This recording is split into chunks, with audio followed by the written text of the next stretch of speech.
I'm your host, Tate, and today we are hosting Let's Effing Go with their founder, Joshua Hamza. How you doing today, Joshua? I'm doing well, Tate. What's going on, man? So much, man. I'd love to start off with wanting to know more about you. Tell me, who is Joshua Hamza and how do you find himself on the XRPL? Sure. Yeah. So I'm Joshua. I'm 33 years old, live in Southern California, and I started investing in crypto back in 2017. So in Bitcoin, like most other people, I was really into the idea of decentralized money, being able to hold on to my finances without having to keep them in a bank, and that idea of financial independence. I came across the XRP, I think from Reddit, actually, and I took a look at it, did my own research, bought some. And one of the things that really surprised me was how quickly the funds ended up in my wallet after I bought it.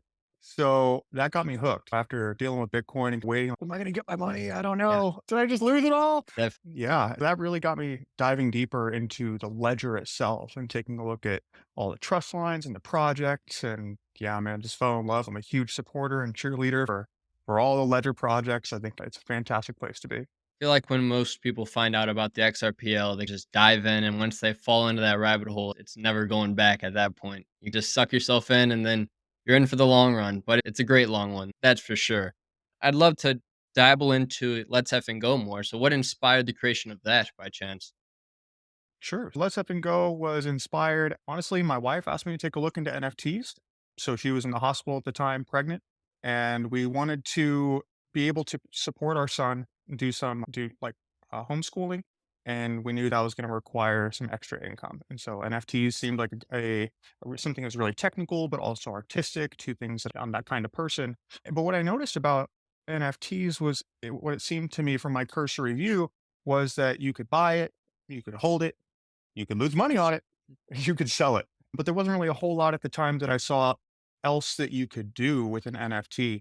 And I grew up loving Legos, interlocking toy figurines, and being able to not just build the sets myself, but then, okay, I've built this. What else can I do with these pieces? What can I make? And so I wanted to bring that to NFTs. And yeah, that's how Let's Effing Go was started with Lego inspired characters that you could mix and match the traits to make an NFT that match whatever you wanted.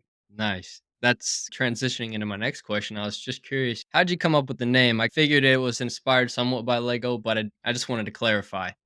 I know you battled some sort of legal clarity regarding this project in the beginning, and I was just curious, how were you able to basically surpass that legal clarity and be able to utilize Let's F and Go? Sure. Yeah. As far as the name, I have a background in hip hop, which two of the things I like most about hip hop are the wordplay and then also being able to recognize samples from other musical influences, right? Bring these things together. Apparently that's not super okay when it comes to art and trademarks, but I didn't necessarily know that at the time when we started. I thought, okay, Lego, my oldest had introduced me to the term let's fucking go. And oh, LFGO, like that seems cool. So I started making art that was pretty much exactly Lego, and I took a font that I'd found that was similar to their font. And what happened though was people started reaching out asking, "Oh, is your Lego and Lego is making NFTs? Wow!" And that's called brand confusion. Come to find out, and I had reached out to an attorney to ask about trademark and copyright and where do we really need to stand on this? And they let me know in no uncertain terms that the way that we had started was not okay and that we needed to make some changes. And so went back to my artist who had just completed the art for our first season and had to tell him these are some changes that we probably should make just to make sure that we're legally compliant. So we made some changes, went back and paid another attorney for a full review. He did a breakdown of what not only other NFT projects are doing, but also trademark law as it applies to NFTs. There are some other projects out there that kind of had a similar idea to me as far as like being themed off Lego. Some were very blatant, and he gave me a lot more recommendations. Like these, you're close, but these things are not okay. One thing I did find out is that Lego has a patent, or rather has a trademark for figurines, actual physical toys and collectibles. It's a different trademark than you'd have for art, but regardless, we wanted to make sure that we weren't getting confused with their brand. So I went back to my artist and said, "Hey, sorry, these are the last changes we need to make so that we can just make sure that we're not being confused with Lego's product." And it did cost a lot of money to have these talks with lawyers, but I wanted to make sure that we weren't not only getting sued, right? Whatever, it's an XRPL NFT project, so not exactly on anybody's radar, but also that the people that would be collecting our art would be able to feel comfortable owning it. And it was something that they could enjoy without having to think, oh, maybe something might happen down the road where this could be a problem. So it was really worth the expense. Finally got that paid off. So that was good. Nice. And Congratulations. yeah, thank you. And that really all happened before we even started doing a whole lot of marketing. That was good. Yeah, it's a great point that you got at. Just simply legal clarity in this space, regardless of what you're trying to be, or at least some sort of formal business in whatever country you may be in. That's a great first step. But then any sort of quote unquote utility or just any sort of value you may be trying to bring, whether it be the art or any sort of back end utility, you need to be able to establish some sort of clarity within either the legal matter or just in any matter, to be honest with you. You just need to make sure whatever you're doing is structured and actually secure compared to just freeballing it and then hoping for the best. And when you do things like that, you fall into those troubles. And then that's where majority of projects fail because they're not necessarily taking that sort of modern day business approach to establishing themselves. But it's a very smart approach, and I applaud you on doing what you had to do to make sure everything was tight knit and ready to go for launch. So, congrats. You know, I appreciate that. Thank you. And honestly, I couldn't agree with you more when it comes to making sure that a company is legally compliant in as much as we can be, right, in the crypto space, Yeah, given there is some unclarity out there already in the United States jurisdictions. And if you're a crypto company that if somebody from the US buys your product, you're now under United States jurisdiction in their law. Learning that alone is, oh man, we really have to try and operate as a good faith actor in the space as best we can.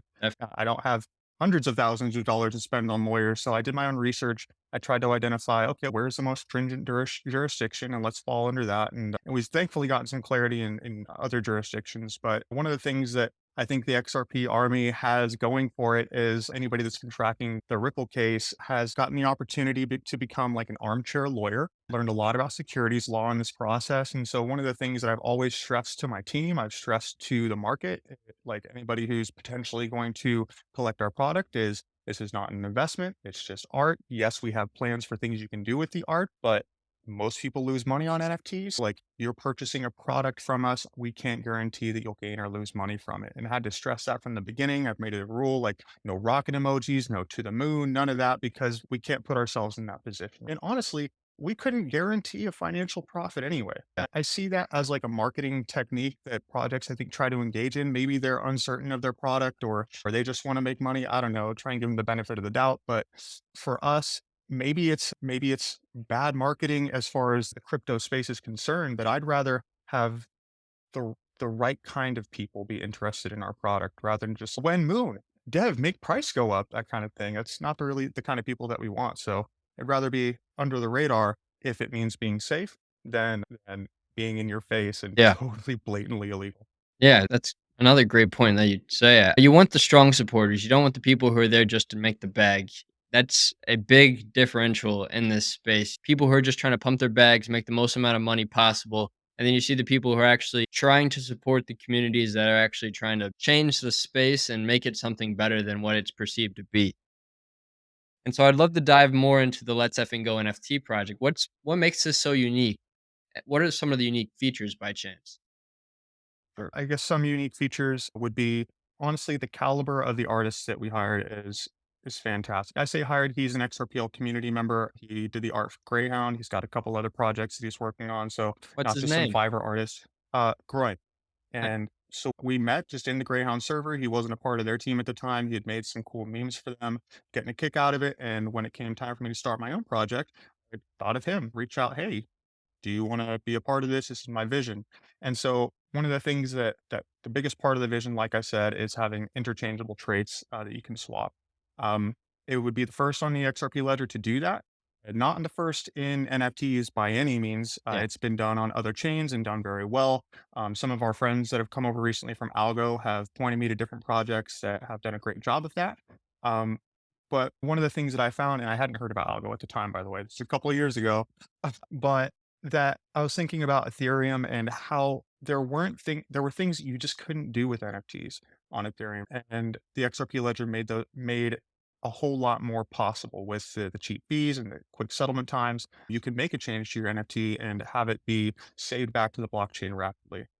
As far as unique goes, we have created the XRP calendar or the XRPL community calendar. To your point of trying to make the space better, we are not focused on being the big dog by any means or getting all the credit. We want everybody on the ledger to succeed for the community as itself to as it is to grow. And one of the things I found when trying to become a larger part of the community is that I just didn't know who was doing what when. And so I figured that not just me or the people in our project, but also everybody in the community could probably be served by having access to a community calendar where you could take a look and see, oh, whose space is going on or who's got a voting going on or who's minting coming up. And so we created that. I was daily doing Twitter posts, like copying from my calendar by hand. And it was a really labor intensive process. We've got it automated now. So any event that's on the calendar will just automatically an hour beforehand show up on our Twitter. It's completely free. We don't try and get paid from it at all.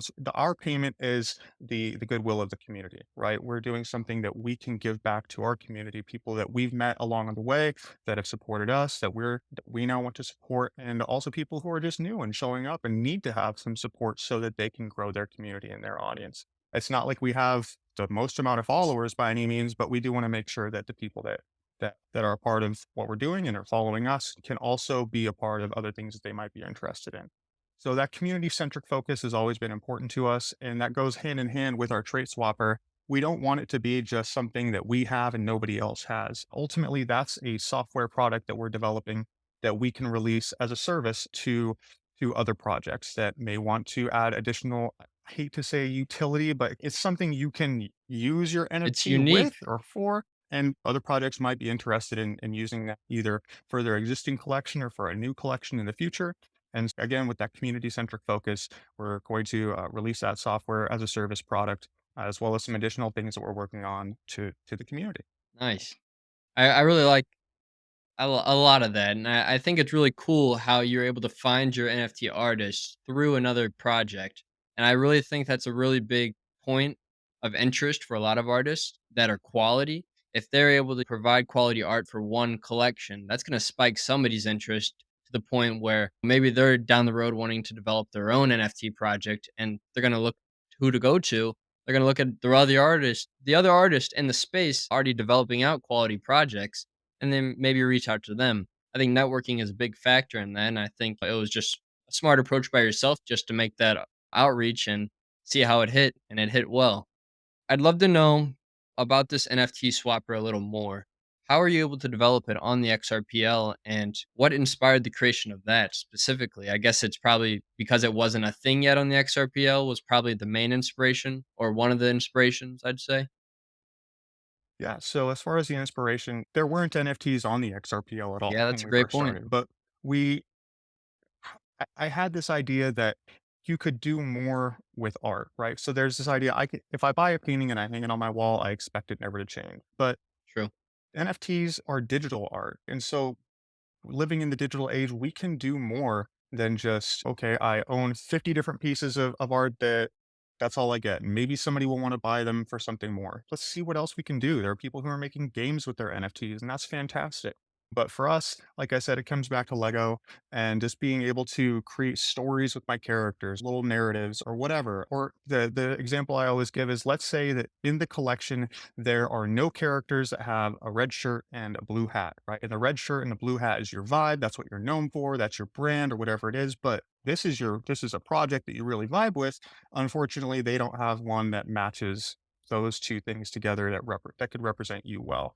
But with our collection, if hopefully we have traits that people could vibe with, might match your brand, and you want to put them together, now you have something that can represent you for until as long as you just unless you decide you want to change it again in the future. And by all means. So the trait swapper is took us a long time to figure out and develop, especially because the documentation on XLS20 was still developing prior to the NFTs coming out. We don't have smart contract capability on the XRPL. So there's that question of is this possible? Can we make it work? And we went through several different iterations of ideas. Or initially, every trait was going to be an NFT. But then I learned from his name's Neil Cadman. He's currently the CTO of Xpector. I met him from Combat Kanga on a two cold space. And we talked in the DMs and he let me know, hey, if you do that, there's going to be a lot of ledger bloat with the paging, and you can only have 32 NFTs per page. If you have somebody who has 100 of your NFTs, or rather 100 of your total characters, right? That's now 900 NFTs. The wallet reserve requirement for that is going to be exorbitant. It doesn't make sense. There's indexing issues, right? And so we kind of went back to the drawing board and figured out how can we how can we do this the right way? And we decided that it would have to be a hybrid centralized decentralized solution, but trying to keep it as decentralized as possible. What ultimately happens with our trait swappers currently in beta, it's about to be released for season 3, so drop some alpha there and for public. But the way that we've initially started is we created a Discord bot where you can register your wallet, log in, it'll see your LFGO NFTs and let you pick the different traits that you want to just swap between, and it'll burn the two original ones and then mint you two new NFTs. It'll send them to you as an NFT offer in exchange for bricks, which is our currency token. We don't sell bricks. It's just something that you earn for having your NFTs delisted. So we brought delist to earn to the XRPL as well. And yeah, it sends you an offer, you accept the offer, and now you've got your two new NFTs. What's great about the ledger and just blockchain technology in general is that the record is still on chain, right? The original images are still on IPFS for as long as they're pinned there. Yeah, So you can see the evolution of a character or of this NFT over time. For every NFT that's recreated, a burn count goes up, so you can see how many times it's been burned. And so just creating a history and a path for each of these goes. So body is always number 700 is always number 700, and you can just swap traits between that one. And I don't know, it almost creates a story for the character. And definitely. and I like that side of things. So that's where we're getting started. It only makes sense for us to start in Discord because that's where the community is right Yeah, now. Don't get me wrong. Like I've seen on other chains where people will have to go to a website to stake or unstake their NFTs or to do whatever it is, the platform that you've built on your website. But I haven't really experienced that very much on the XRPL. And it's just been so many years in the NFT community. We're back and forth between Twitter or X and Discord. And yeah. so we wanted to create something where the community already is. But our long term vision is to create a web app that users can not just trade swap, but entirely disassemble their NFTs and then rebuild them from scratch on the app. Looking forward to that. We've got a really long roadmap ahead of us, a trait store. We've got a bot, like a crane game where you can put in some bricks and buy a trait at random. Just interesting things to keep the public engaged and inspired. Definitely. Yeah, the NFT swapper specifically, I think it's a great way of keeping the public engaged because if you think about it, any standard sort of NFT collection, you don't have that option of being able to swap your traits and really customize something that you really want of your like for yourself that's personalized to your liking. And I mean, you go through any men's 9 times out of 10, you're not necessarily going to get that perfect NFT that you've always been wanting for from that collection. You might see somebody else who's gotten that one that you wanted and then you'll have to go either negotiate with them or hope that they sell it one day. And just being able to have that trade swapper as an option just makes the whole experience a lot more personalized and a lot more favorable for the investor because now they have it in the palm of their hands to be able to customize it the way that they like. And so I think that's a really cool sort of concept and you put it to action. So well done. Can we expect any partnerships or collaborations in the pipeline? So collaborations, we've done a ton leading up to the launch of X 20. We've done some artistic collaborations with the sort of OG projects. Nice. Looking at opening that back up in the future, I've got something in mind that I'm not really sure I want to drop the alpha on yet, but did recently start reaching out to some artists for collaborations. We did one with Swadoki recently. He's an up and coming pixel artist and he created this just so fast. The dude is so talented. Made this animated, pixelated representation of our product where you see the crane coming in and picking up each of the pieces and putting it together and That's let's up sick. and go. I think it sold for 300 XRP as a one of one. So really Nice. excited for him and to see him continuing to grow on the ledger. But there are so many great artists and new projects that are coming along, and we are looking forward to making more collab pieces that we can include those traits in our collections and have one of ones or those sorts of things. So more to be revealed. Nice. Yeah, I couldn't agree more. There's so many great artists continuing to onboard to the XRPL. It just feels like every other day there's a new mint or something that's somewhat eye appealing or somewhat interesting just based off of the art. Obviously, you always want to dive deeper into things. I so I've Sure. seen something in the past, and it was actual Lego characters of some like famous musicians. I don't know if you've necessarily seen any of those. I know they're probably customized. Some sort of outside party probably creates these Lego pieces. And I know you mentioned Lego having that patent on the figurines themselves.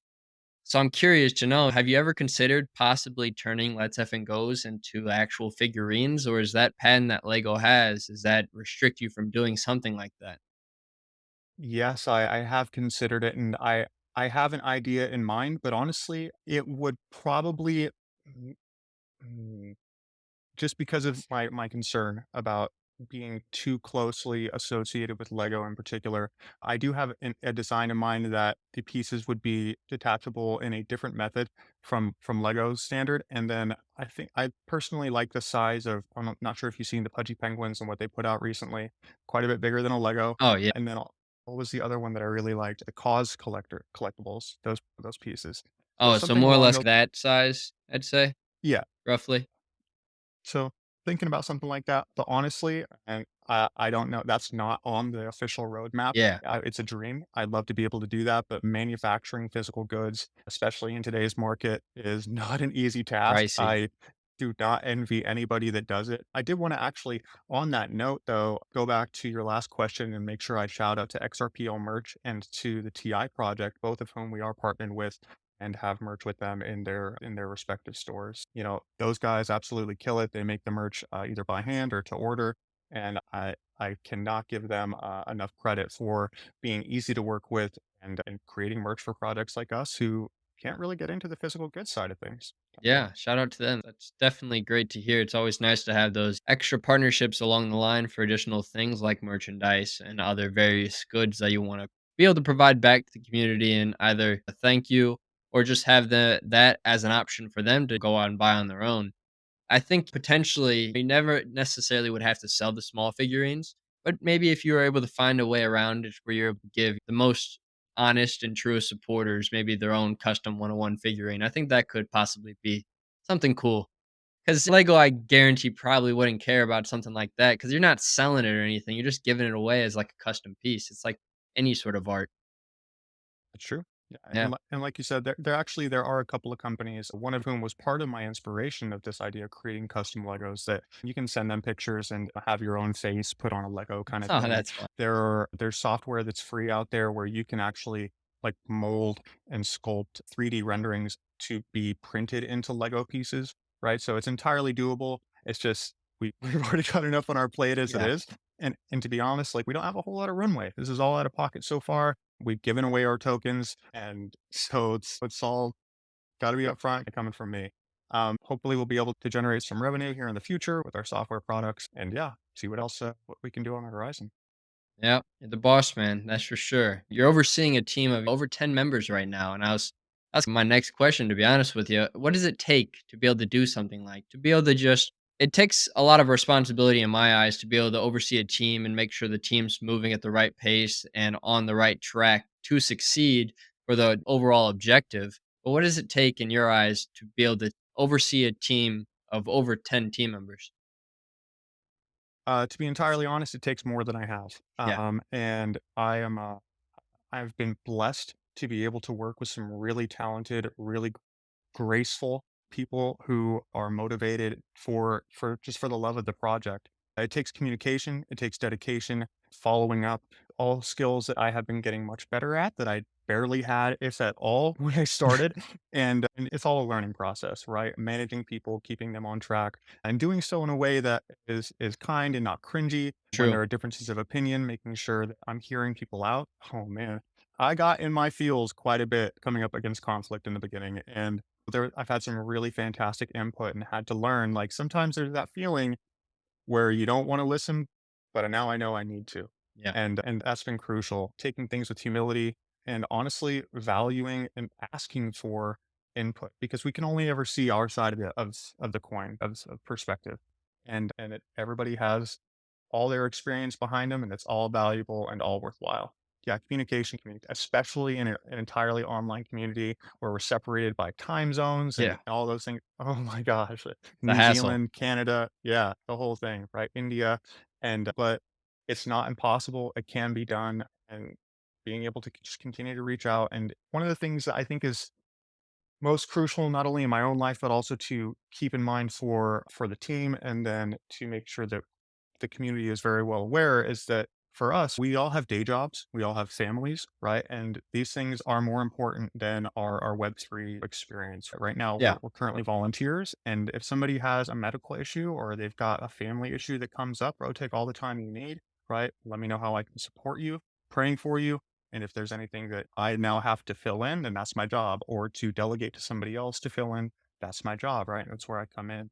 And some of the people on the team have taken a more advisory role. Like Yona, for example, has really given me all of the advice that I could ever ask for and more when it comes to product development, product management, and like the tools necessary to do something like that. And so that's just one example of how it doesn't.